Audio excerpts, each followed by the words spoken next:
La conciencia esclava corresponde a la dominación hendida en la carne. El esclavo dominado acepta la dominación y acepta al amo como amo. Amo que es producto de la dominación, porque en sí mismo no lo es. Amo y esclavo son productos de una dominación, de un acto de dominación, es decir, de una guerra inicial. El problema radica en que el esclavo, que tiene conciencia esclava, quiere también ser amo, busca el momento de levantarse y asesinar al amo para ser el amo, pero no puede asesinarlo como el amo tampoco podía asesinarlo, porque si no, el goce inmediato de esa dominación se acaba inmediatamente. De lo que se trata es de diferir el goce y obligar al esclavo a producir para beneficiarse del producto, del trabajo del esclavo. Si no se deja la conciencia esclava, si no se libera a la conciencia de la esclavitud, del sometimiento inherente, entonces no se llega a la rebelión. Se acorta el camino de la rebelión y se busca un punto medio de transacción. El problema es que esto también es una derrota. Es decir, se sigue aceptando al amo, solo que en términos de una transacción negociada. Incluso se puede llegar a sustituir al amo de tal manera que tenemos un amo mediocre, producto de la transacción y la negociación, sin haber destruido la estructura misma del poder de la dominación.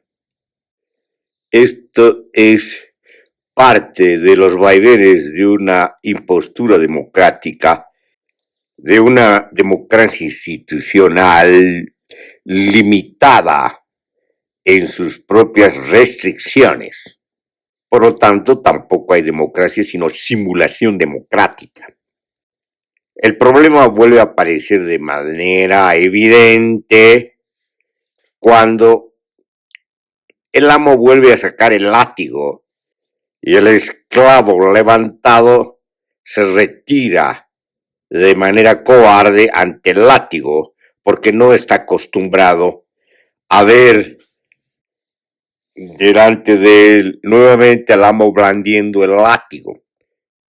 Cuando aparecen estos hombres bizarros, anacrónicos, supremacistas, racistas, homofóbicos, con miedo a la mujer, que gritan y vociferan a voz en cuello, viejos y antiguos prejuicios ultraconservadores, estos esclavos que se convirtieron en amos transitoriamente retroceden y aceptan el esplendor del látigo. Son seducidos por estos hombres bizarros.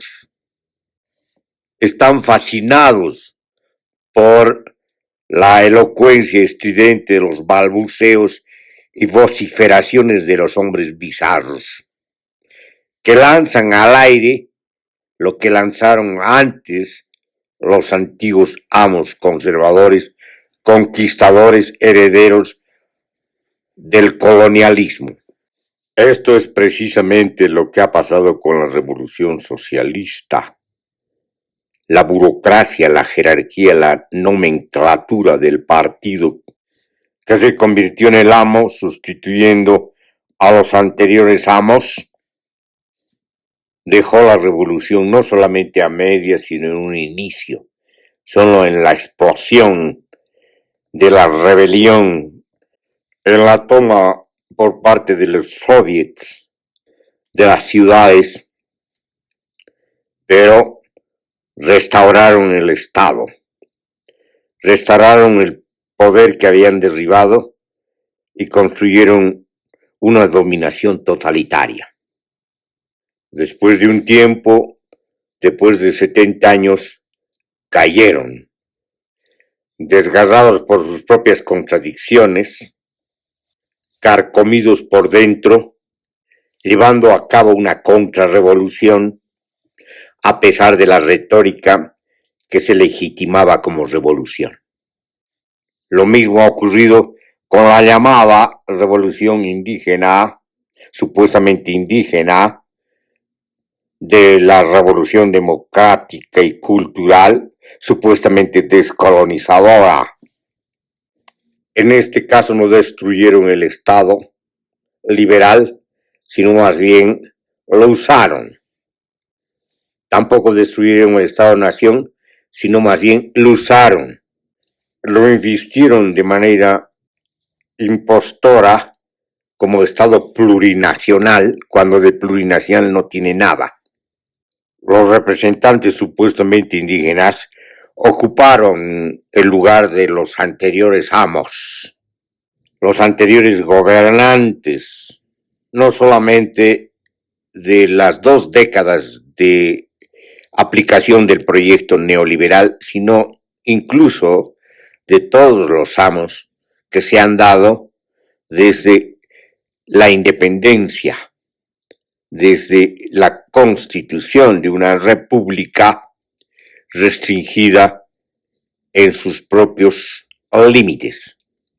Después de 2 décadas de gobiernos de la forma de gubernamentalidad clientelar que se denominan, entre comillas, progresistas, la crisis del Estado-Nación ha llegado a extremos, ha corroído las columnas y ha debilitado los cimientos a tal punto que el Estado mismo está desmoronándose. En este contexto hay gente que se arrima a tablas de salvación después del naufragio y se dejan atraer por las vociferaciones de los bizarros,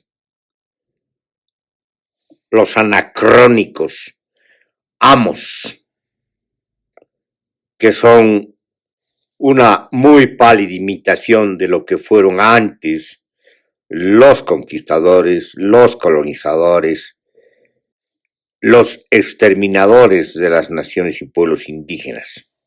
Sin embargo, pretenden repetir esas hazañas genocidas.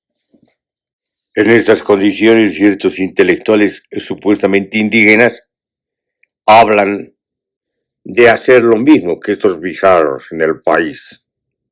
A esto llamamos conciencia esclava. El regreso a la condición de esclavos después de que los amos bizarros alzan sus látigos y los hacen chistar. Látigos, por cierto, estrafalarios, dignos de una comedia grotesca. El problema de fondo es que nunca llevaron a cabo una rebelión auténtica, sino una imitación de rebelión. No se presentaron como guerreros o guerreras, sino como víctimas para mostrar sus heridas y pedir conmiseración de los amos.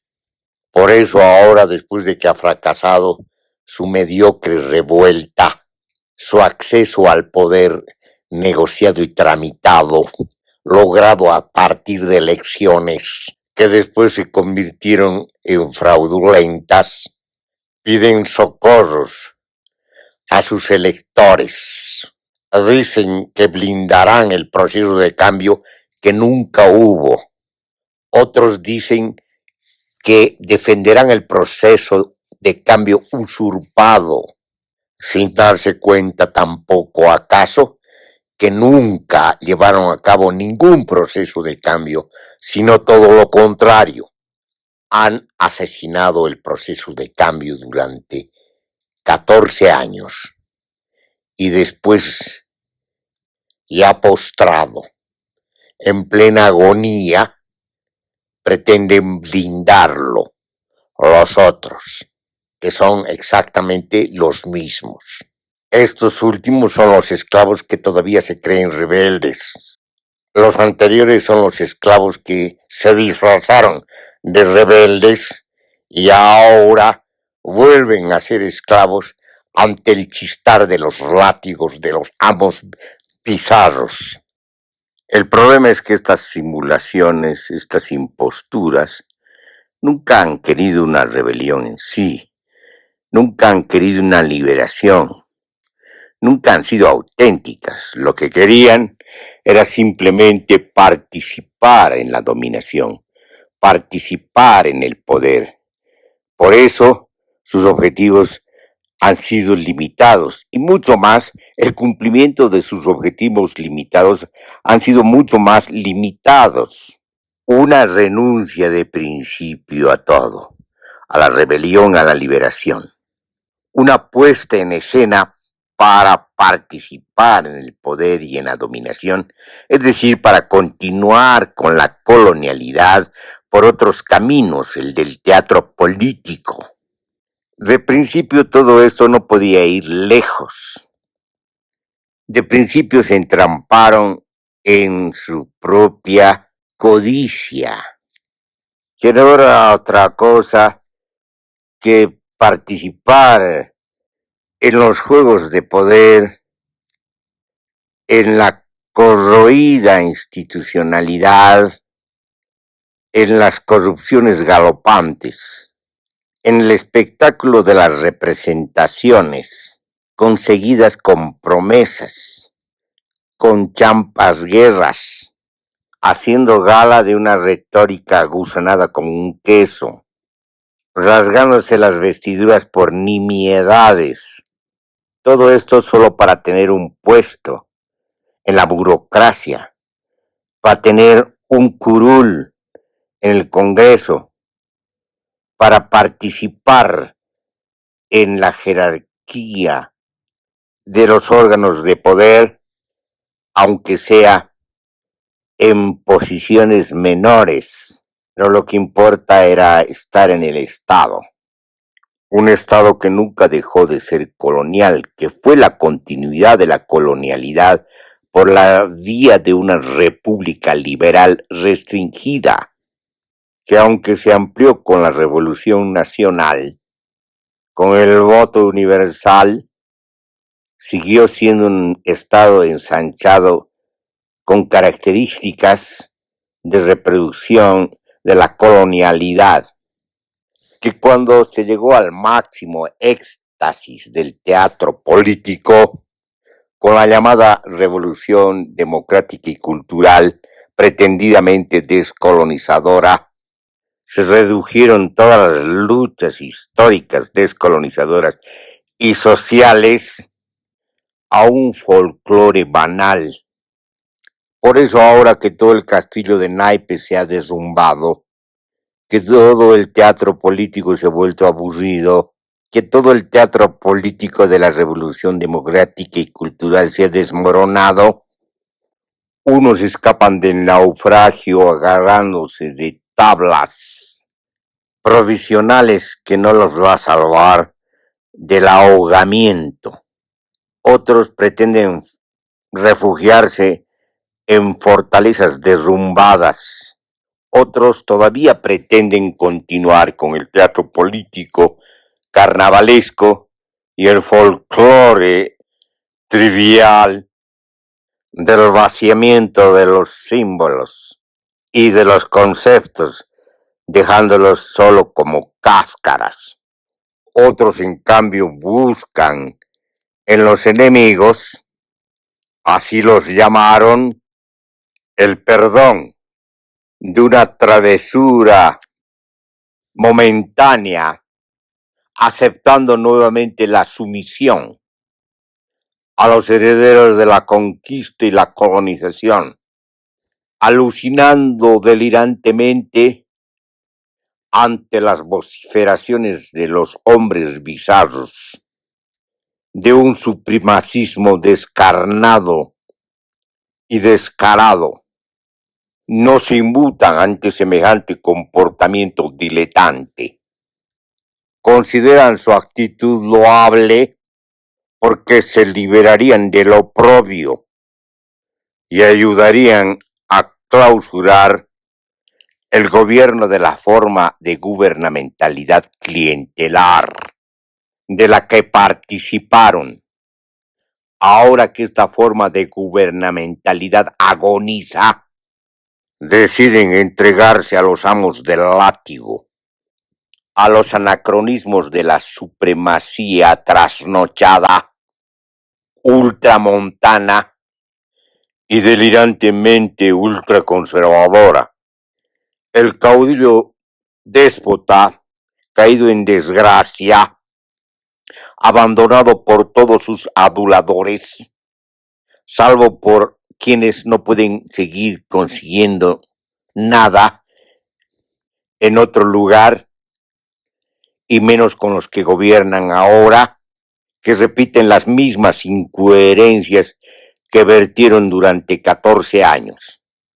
El caudillo, que ha sido atrapado por una estructura de poder que los rodeó, lo emboscó y lo sitió, lo usó como pantalla, un caudillo aislado por su propia estructura de poder edulcorante, por su propio entorno palaciego, sin embargo, cómplice de todo lo que ocurría.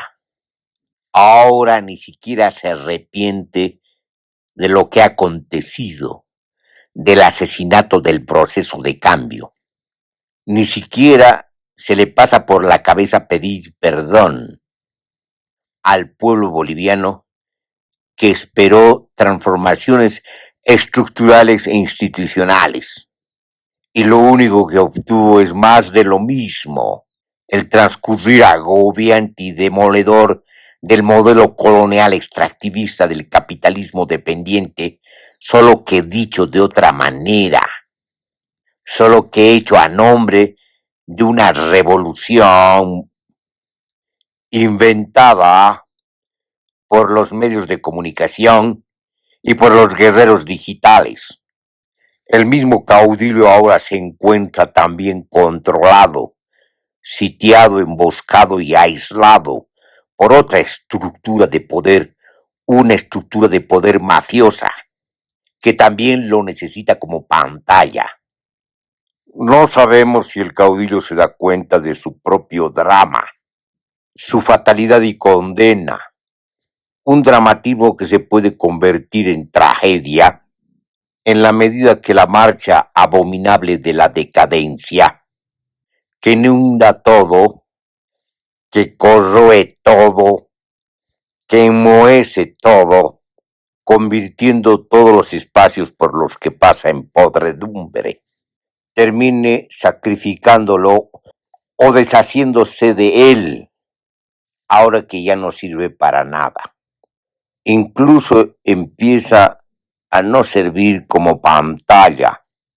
Asistimos no solo al estrepitoso derrumbe de una impostura, de un espectáculo que se mantuvo durante 2 décadas, sino al derrumbe del mismo Estado-nación, tramposamente llamado ahora Estado plurinacional. Asistimos, como dijo alguna vez Sergio Almaraz Paz, al régimen de una república. Sin embargo, hay que tener en cuenta que todo esto ocurre en el campo político, en la sociedad institucionalizada por el Estado, en las estructuras del Estado. Aunque hay gente que cree que la realidad se resume al Estado y al campo político, incluyendo, claro está, el campo económico, que a pesar de lo que creen los neoliberales, funciona a la sombra del Estado, aprovechando la institucionalidad avalada por el Estado, aprovechando el dinero impreso por el Estado. Estos son los límites de esta realidad estatal de esta realidad inventada por el poder o producida por el poder, más acá y más allá del poder, más allá y más acá del Estado, más acá y más allá de la institucionalidad, se encuentra la sociedad alterativa, que también hace de substrato no reconocido por la sociedad institucionalizada. Una sociedad que vive, que se reproduce, que se inventa constantemente sin el Estado, sin el aval del Estado, respondiendo a relaciones locales, de conexiones locales que alcanzan territorialidades expansivas. Una sociedad alternativa que teje otras relaciones sociales y a través de ellas inventa sus subjetividades. Una sociedad alternativa que recupera su memoria de otra manera, no estatal, que se reúne en determinadas fechas para festejar, para repetir sus fiestas, para hacer sus ferias, para conectar sus tejidos locales y hacerlos presente en las prácticas alternativas sociales. En este substrato de la sociedad alterativa y en esta desmesura de la sociedad alterativa anida otra expectativa, otras posibilidades, se incuban otros horizontes alterativos y alternativos. Se halla la posibilidad de nacer de nuevo, como totalidad armónica, como totalidad articulada al oikos, como sociedad ecológica. Se halla la posibilidad de extender esta autonomía al conjunto de la geografía política, no solamente del país, sino del continente. Para que ocurra esto se requiere abolir, con la historia de una ilusión política, con la ilusión de una historia oficial, abolir el Estado como reducto de la colonialidad. Equivale a abolir el teatro político, el jolgorio del folclore estatal, de una trama incipiente que acogió en su seno toda clase de imposturas, toda gama de oportunismos, todo estilo de demagogias, donde fueron elocuentes toda clase de retóricas, redundantes, recurrentes y repetidas incansablemente en distintos tonos. Para nacer de este modo hay que destruir un mundo, el mundo de las representaciones coloniales, de las representaciones liberales, de las representaciones populistas. Desandar el camino limpiando en el camino todos los escombros que dejó a su paso la historia oficial, la historia estatal, la historia inventada por los dispositivos de poder coloniales, después liberales y después populistas. Hay que liberarse de la historia oficial y de la realidad del poder. Hay que dejar fluir el magma incandescente de la rebelión radical.